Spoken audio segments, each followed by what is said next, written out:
In this video, I am going to show you two options to sign PDF document with digital signature. First option is to use Microsoft Office app to sign PDFs. Download the free Microsoft Office app on your smartphone. Open the app and go to the home screen and then click on Actions in the bottom right corner and select Sign a PDF. Locate the PDF you want to sign. If it's not in your recently opened files, click Browse to find it. Create your signature in the app and change the ink color if desired. Tap Store Signature and then Done. And confirm by clicking the check mark.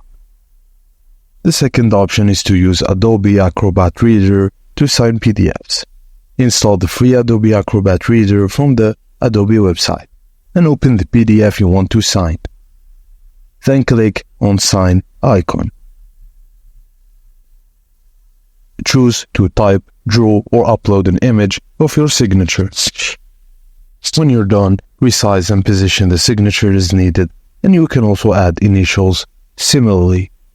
And that's it, guys. Thank you for watching, and please don't forget to like and subscribe for more.